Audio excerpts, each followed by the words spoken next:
Olá pessoal, estamos aqui retomando nosso curso de Eletrofácil, hoje com a aula oito, bloqueios de ramo esquerdo, bloqueio de ramo direito.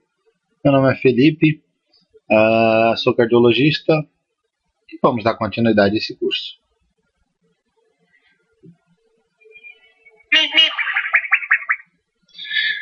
Pessoal, dessa vez eu dei uma apressada, né? Dessa vez eu dei uma corridinha, papaléguas aí para vocês. Não durou uma semana de diferença de uma aula para outra. E essa é uma aula bem complexa, tá? O bloqueio de ramo esquerdo e bloqueio de ramo direito foi uma das coisas que eu tive mais dificuldade de aprender enquanto aluno, né? Enquanto aluno de medicina. Quando eu entrei para a clínica médica, eu já tinha bastante conhecimento de eletro. Lógico que isso foi sedimentando e aumentando com o tempo. Mas na minha época de interno, por exemplo, eu tinha muita dificuldade em entender o que era bloqueio de ramo direito, o que era bloqueio de ramo esquerdo. Enfim, vou tentar passar da maneira que eu entendi ser a mais fácil. Vamos lá. Quando a gente fala em despolarização célula a célula, quer dizer que não estamos correndo via feixe especializado. Estamos despolarizando uma célula e a partir dessa célula, uma despolariza a outra, que despolariza a outra, que despolariza a outra. Ou seja, eu tenho uma onda de base larga, ou seja, eu tenho uma onda lenta. Quando eu desço via feixe especializado, feixe de RIS direito, feixe de RIS direito, feixe de RIS esquerdo, eu tenho uma onda de base estreita, tá? Uma onda estreitinha e com grande amplitude. Essa onda é uma onda de despolarização rápida, já que imagine que eu estou descendo via um fio de luz. Não estou perdendo tempo nenhum, estou tentando despolarizar tudo ao mesmo tempo. E é dessa forma que acontece no ventrículo. Desço via feixe de RIS esquerdo e direito e despolarizo tudo ao mesmo tempo e de forma rápida. A onda T é a repolarização ventricular, ela também tem base larga. Já despolarizei, não preciso ter pressa para repolarizar. Pode ser uma onda mais lenta. E é uma onda mais lenta, já que não segue via feixe de RIS. Ok? Entendemos que quando o nome já diz bloqueio de ramo, um dos ramos está bloqueado. Ou o ramo esquerdo ou o ramo direito está bloqueado.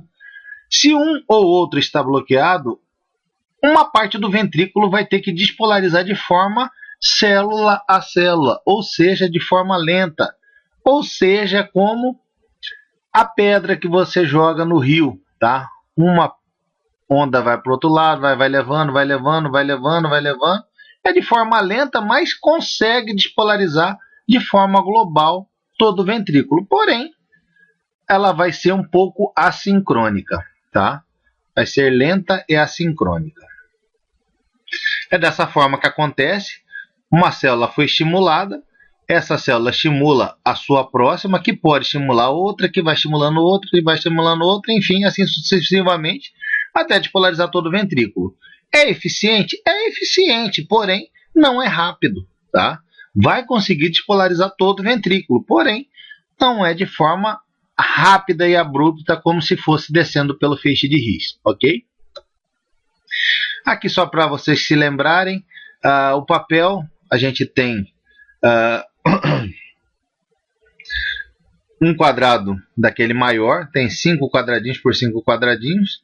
Cada quadradinho minúsculo desse aqui é 0,04 segundos, ou 40 milissegundos, né?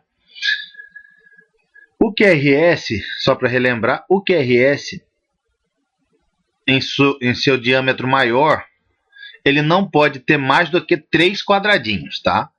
No máximo 3 quadradinhos, ou 120 milissegundos, ou 0,12 segundos. Guardem 3 quadradinhos, que eu acho que é a forma mais fácil de se lembrar. O QRS, então, não pode durar mais que 3 quadradinhos. Se durar mais que 3 quadradinhos, a gente tem um QRS dito alargado. E aí a gente tem algumas possibilidades, dentre as quais os bloqueios de ramo, ok? Ok. A medição do QRS, como é que se dá? Depende. Por quê? Nem sempre eu tenho todas as ondas representadas, tá? Às vezes eu posso ter só R, R purinho aqui, ó. Por exemplo, aqui nessa representação. Se eu só tenho R, eu não tenho que ficar inventando moda de medir para frente, para trás, não. Eu meço o que eu vejo, tá? Eu estou vendo só R, vou medir só R e vou chamar esse R puro de QRS e vou medi-lo. Porém, eu posso ter todas as ondas representadas. Por exemplo, aqui QRS. Se eu tenho todas as ondas representadas, eu tenho que medir do início da onda Q até o final da onda S. Nada de segredo. Lembrando que não posso ultrapassar 0,12 segundos ou 3 quadradinhos ou 120 milissegundos, tá? Vamos lá, agora vamos começar a aula de fato, né? Então, temos lá o nosso nó sinusal junto ali da veia cava superior, no assoalho atrial direito. Despolarizo o átrio direito, depois o átrio esquerdo. Chego no meu nó atrioventricular. Aqui eu bifurco minhas ondas. Eu vou ter uma onda descendo via feixe de His direito e uma onda via feixe de His esquerdo, cada uma com seu vetor. A gente tem um vetor resultante, mas cada onda aqui vai descer com um vetor, mostrando o seu vetor. Por exemplo, aquela representação de vetor que a gente sempre usa, né? Se vocês já estão acostumados a vê-lo. Meu feixe de His esquerdo vai representar este vetor aqui, como um vetor resultante. Se eu pegar apenas o feixe de His esquerdo, tá? Tentem entender isso. Se eu pegar só o feixe de His esquerdo, eu vou ter este vetor resultante. Se eu pegar só o feixe de His direito, eu vou ter este resultante, tá? Este vetor resultante. E o vetor resultante dos dois vetores somados é o que a gente já está acostumado a ver. Eu coloquei até azul e vermelho, por quê? Para representar a cor dos dois que a gente acabou de ver, certo? Então, esse é o nosso vetor resultante, para baixo, para a esquerda. Vocês estão acostumados a ver isso aqui. Porém, se a gente dividir só feixe de His esquerdo, eu vou ver esse vetor. Só feixe de His direito, eu vou ver esse vetor. Deu para entender? Pouquinho complexo, né? Mas vamos lá. Imaginem agora que o nosso coração está sofrendo, né? Ele está com o coração partido, triste, né? Imaginem isso. Aqui, pessoal, o amiguinho está com o coração partido, né? Então, ele sofreu por amor, o coração dele se partiu. Se partiu em dois, exatamente em dois. Se partiu ventrículo direito e ventrículo esquerdo. Eles se dissociaram, tá? Tá aqui o ventrículo direito apontando para o lado direito. Vocês lembram da sobrecarga de ventrículo direito, né? A representação do vetor não é essa, é exatamente essa. E a sobrecarga de ventrículo esquerdo, a representação é exatamente essa. Cada um seguiu o seu caminho. Entendam isso. Cada um seguiu o seu caminho, porém, o papel é um só. O elétron vai ser registrado no mesmo lugar. Ou seja, a gente vai ter uma soma de ondas. Um dos feixes está bloqueado. Imaginem, por exemplo, que o feixe direito está bloqueado. O feixe esquerdo está normal. Se o feixe direito está bloqueado, o que vai acontecer? Vai acontecer uma onda lenta. E o feixe esquerdo está normal. Ou seja, o que vai acontecer aqui no feixe esquerdo? Vai acontecer uma onda rápida. E o bloqueio de ramo direito ou esquerdo é simples. É só somar essas duas ondas. Uma onda lenta com uma onda rápida. Vamos representar que vocês vão entender melhor. Aqui um coração. Vamos tirar esse átrio aqui, os dois átrios, para ficar melhor, para vocês entenderem melhor a representação gráfica. Átrios adiós. Os ventrículos. Ventrículos a gente pintou eles de cor diferente, por quê? Porque cada ventrículo está sendo despolarizado independente um do outro. Porque este ventrículo direito, por exemplo, está sendo despolarizado célula a célula, e o ventrículo esquerdo está sendo despolarizado via feixe de His, certo? E é isso que acontece nos bloqueios de ramo, ou vice-versa, né? Feixes podem estar bloqueados à esquerda ou à direita, e a despolarização vai ser exatamente assim. Vai ser uma despolarização independente do ventrículo esquerdo e do ventrículo direito, certo? É isso que acontece. Vamos lá, pessoal, vamos tentar explicar.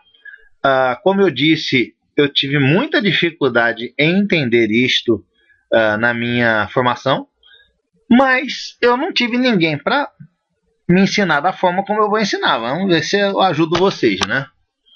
Vamos lá. Vamos começar com o bloqueio de ramo direito, certo? O ramo direito de RIS está todo bloqueado, tá vendo? Não passe. E o ramo esquerdo tá bonitinho, tá ok aqui, beleza? Então o que vai acontecer? Primeiro vamos falar o ramo esquerdo. O ramo esquerdo, que QRS não está descendo via feixe de RIS, está descendo, ele não está bloqueado, tá? Então como que vai ser a representação do ramo esquerdo? É normal, é aquela descendo para baixo para a esquerda, normal. Feixe de RIS esquerdo é o predominante.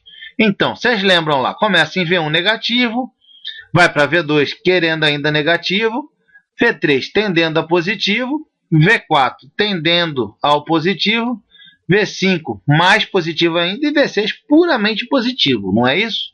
É aquela representação que vocês estão cansados de rever aqui, que a gente sempre fala. Esse é o QRS descendo via feixe de RIS esquerdo. O feixe de RIS direito está bloqueado, tá? Este aqui é o QRS sem feixe de RIS. Por quê? Ele está descendo célula a célula. O que acontece com o QRS? Ele fica largado, não é? Ele fica largado porque ele fica lento. Se a gente tem uma onda para baixo e para a direita, vamos voltar lá rapidinho, tá aqui. Esta aqui é a onda do ventrículo direito, para baixo e para a direita. É como na sobrecarga de ventrículo direito, vocês lembram? Como que era V1? V1 tendendo a um R grande, um S bem pequeno. V2 também tendendo a um R grande, com um S pequeno. V3 e V4 já tendendo ao iselétrico. E V5 e V6 tendendo ao negativo, um S predominante, certo? É esta a representação que a gente teria se tivesse isoladamente registrando os vetores do ventrículo direito, que estão lentos, né? E tendendo à direita. Deu para entender? Muito complexo? Ok. Agora, a gente vai somar estas ondas aqui com essas, porque elas acontecem ao mesmo tempo, não é isso? E são registrados ao mesmo tempo no papel. Vamos lá. É isso que a gente vê. V1, por exemplo, vai ter positividade lá no bloqueio do ramo direito, lá na despolarização sem feixe de RIS, e negatividade em V1 no ramo esquerdo, que está descendo via feixe de RIS. A soma das duas ondas vai ser o quê? Vai ser exatamente essa onda aqui grande com um entalhe grande do QRS de V1, do feixe de RIS esquerdo, certo? V2, mesma coisa, tá? Entalhe grande, tendendo ao positivo aqui na parte maior dele, porém com um entalhe grande negativo dentro do seu QRS.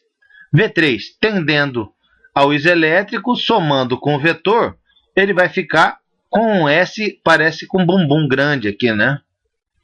V4 é isso aqui, V5 dessa forma, e V6 dessa forma, praticamente puro S no final, e no início só o R, tá vendo? O R de forma estreita, certo? Isso aqui é o bloqueio de ramo direito, gente. É isso, e só isso. Muito difícil? Vamos dar alguns exemplos agora. Ou um exemplo, acho que eu coloquei.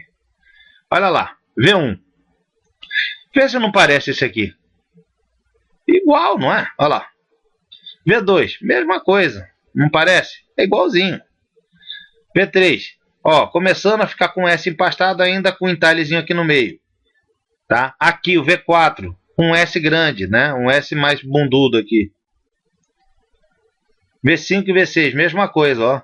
S grande aqui, S grande aqui, certo? S gordo, grande, sei lá. Lembrem que em V5 e V6 não se espera S, lembram? Lembram disso? Na sobrecarga de ventrículo esquerdo? Vamos para outro aqui, ó. Ó, V1 e V2, daquela forma lá como eu tinha falado. O QRS descendo via feixe de RIS do ventrículo esquerdo aqui e o QRS via célula a célula do ventrículo direito aqui, certo? Somados. Olha lá ele lá. É isso. Tá os dois somados. O V2, mesma coisa, tá? O V3 ainda predominando uma positividade no ventrículo direito, com o QRS aqui no meio. V4, aí começou a ficar já com a onda S empastada aqui, né? Olha lá, de novo, de novo. Beleza? É basicamente isso, gente. Outro exemplo. Positividade do QRS alargado, porém com um entalhe negativo aqui. Isso aqui é a representação do feixe de His esquerdo e esse aqui é a representação do QRS do ventrículo direito descendo via célula a célula. E assim vai, olha lá, V5 e V6 com aquele S grande, alargado, que representa o ventrículo direito, não é isso? É isso. E o bloqueio do ramo esquerdo, tá? O ramo esquerdo bloqueado agora, vamos ter exatamente o inverso. Vamos mostrar. Primeiro, lembrem que o ventrículo direito tem muito menos massa do que o ventrículo esquerdo. Já mostramos isso várias vezes nas outras aulas. Ou seja, o QRS do ventrículo direito, descendo via feixe de His, vai ser estreito, bonitinho, porém, ele é de menor amplitude do que o ventrículo esquerdo. Se espera que ele seja de menor amplitude do que o do ventrículo esquerdo. Por quê? Ele despolariza menos massa, não é isso? Mas ele vai seguir esse padrão. Se é ventrículo direito, começa positivo em V1 e V2, vai negativando até ficar totalmente negativo em V5 e V6. Isso aqui via QRS em feixe de His direito, tá? No ramo direito que não está bloqueado. O bloqueado é o esquerdo, né? E o esquerdo bloqueado vai despolarizar célula a célula.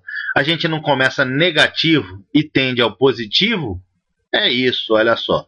Começou totalmente negativo, vai positivando, fica totalmente positivo em V6.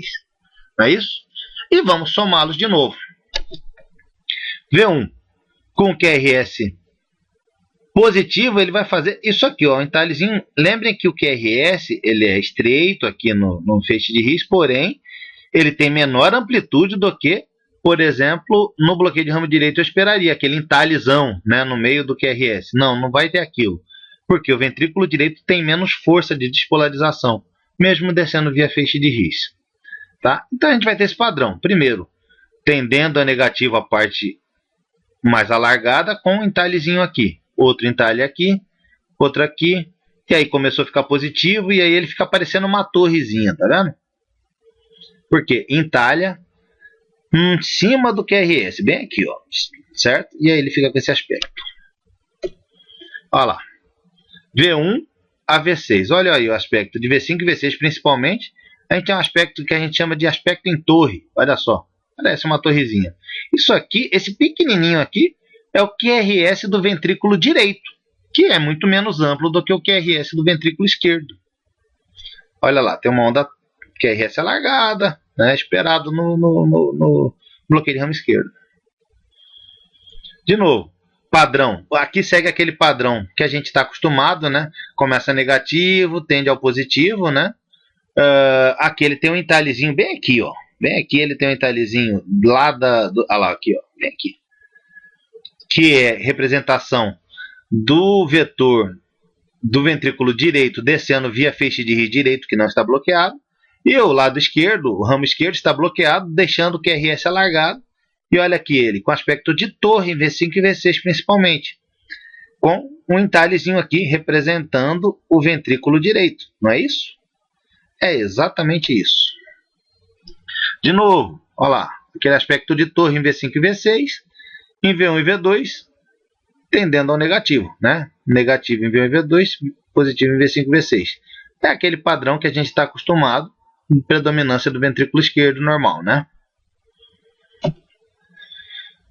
Tem uma regrinha, um esquema, na verdade, do médio curso, todos os direitos reservados para eles, que, para saber se o cara tem bloqueio de ramo esquerdo ou direito, basta saber o seguinte: o QRS é alargado?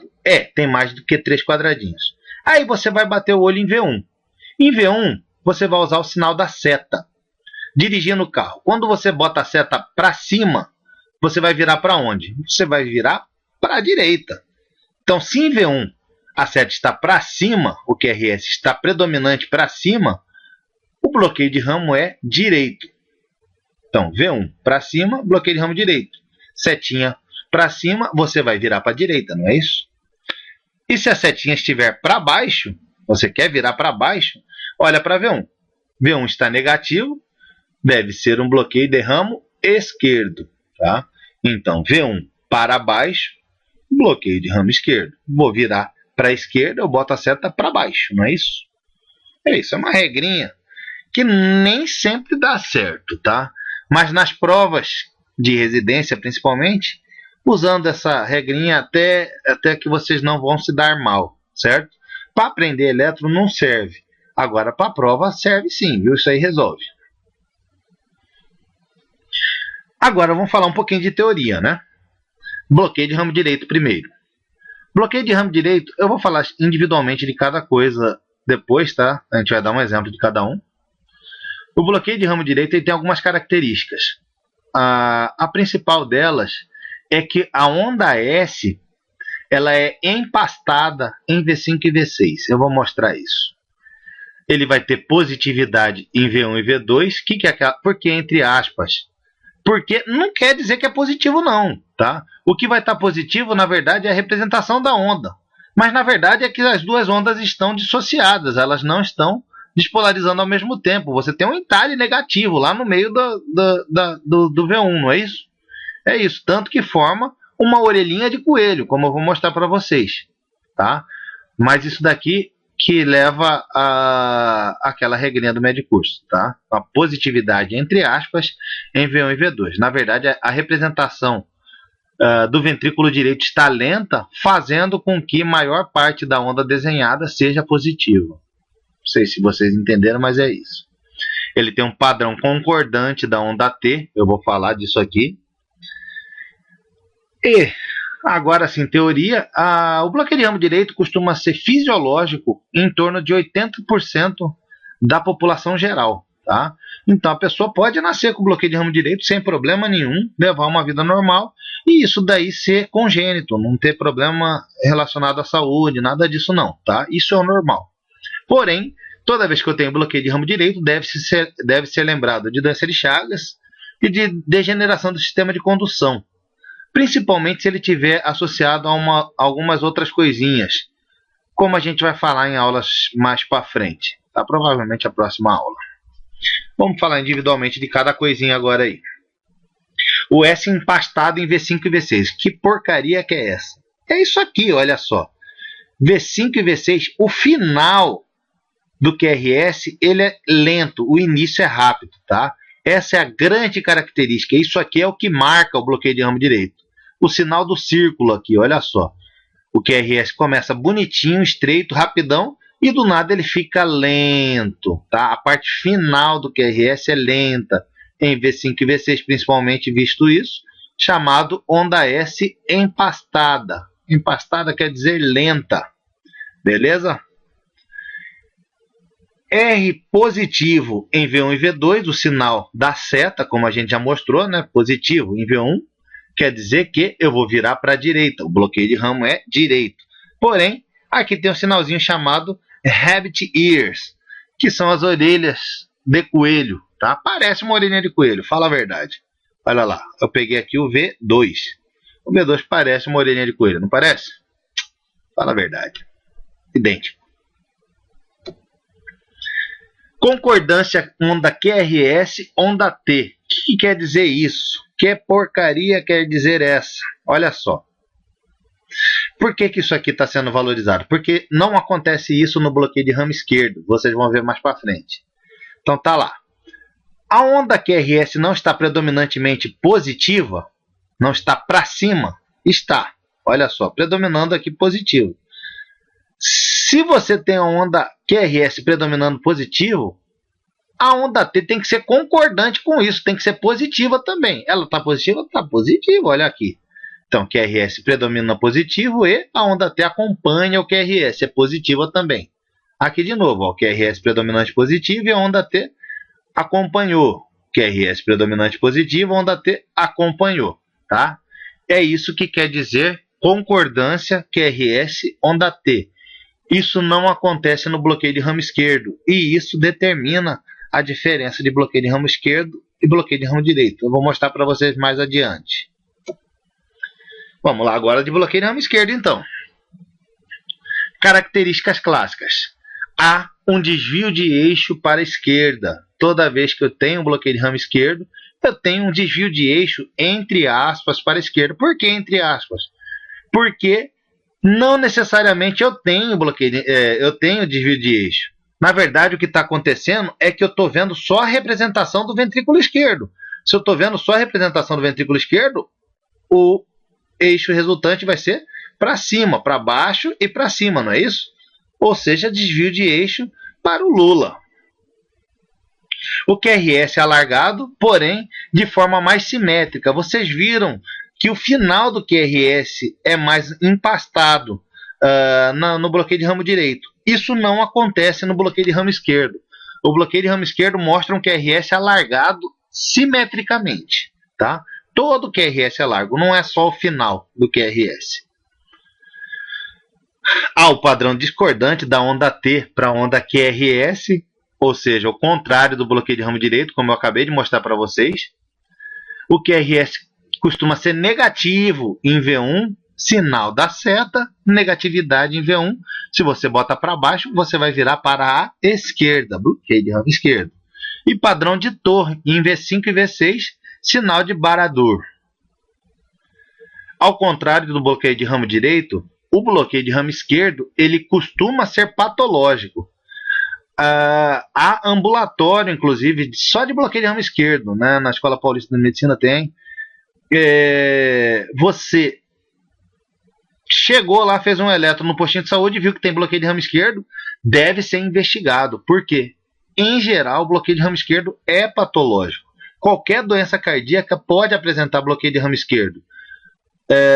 Qualquer doença cardíaca pode evoluir depois com bloqueio de ramo esquerdo. Por exemplo, insuficiência cardíaca de qualquer etiologia, o paciente vai desenvolver no final dessa doença um bloqueio de ramo esquerdo. Tá? Isso é esperado. E isso é patológico. Tá? Isso tem que ser investigado. Vamos lá. Desvio de eixo para a esquerda, desvio de eixo para o nosso amigo Lula. Olha lá. D1 positivo, AVF negativo. D1 positivo, AVF negativo, desvio de eixo para a esquerda. De novo. D1 positivo, AVF negativo. Esse negativo é entre aspas, igual eu acabei de dizer, né? Então vamos lá. Isso daí, desvio de eixo para o Lula.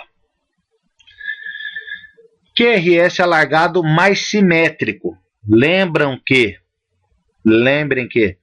o QRS, apenas a parte final do QRS costuma ser mais empastada no bloqueio de ramo direito, só o final aqui, ó, QRS inicialmente todo estreitinho e na parte final alargado.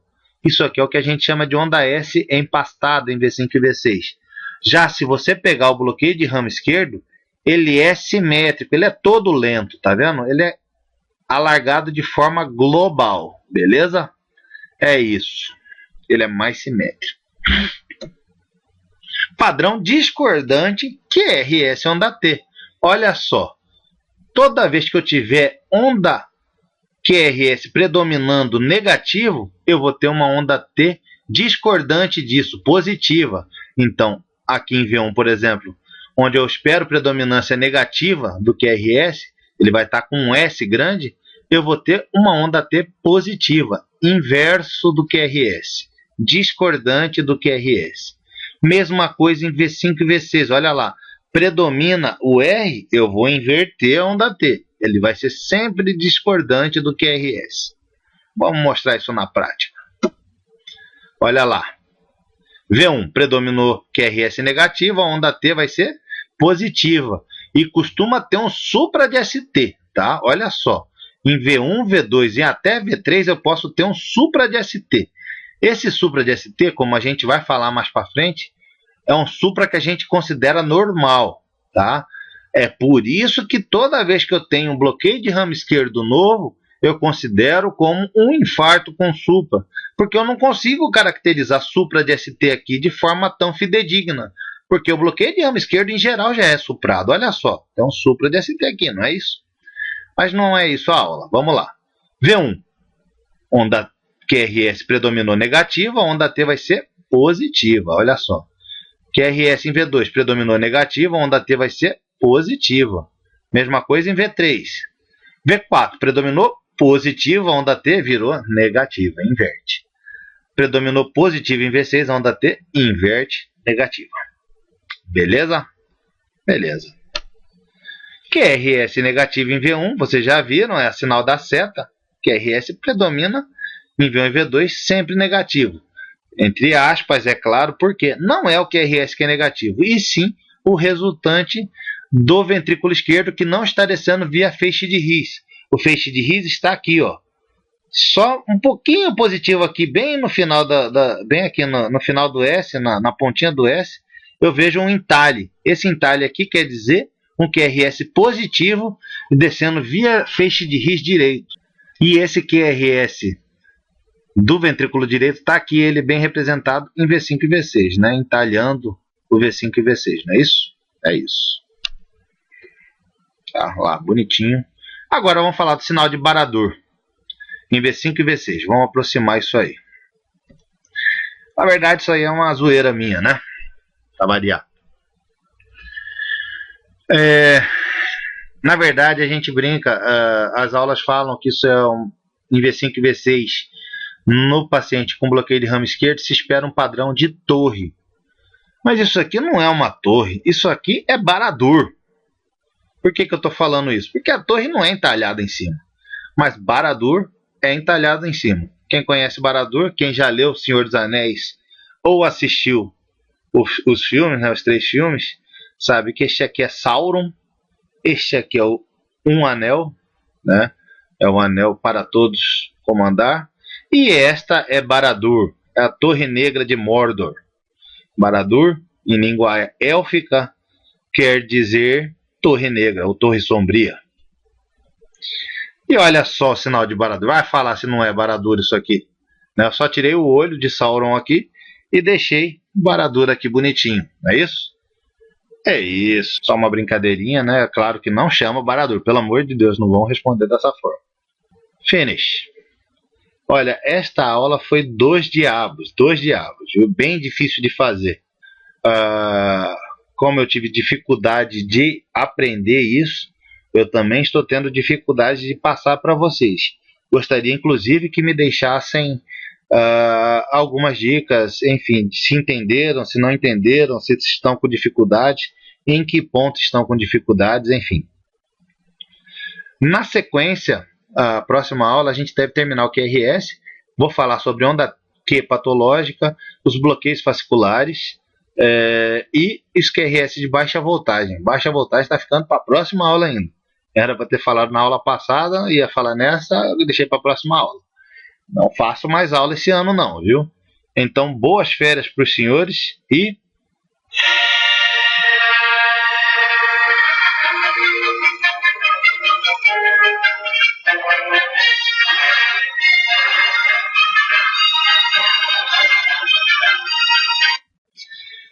senhores, amanhã tem Star Wars e que a força esteja com vocês. Grande abraço, até mais.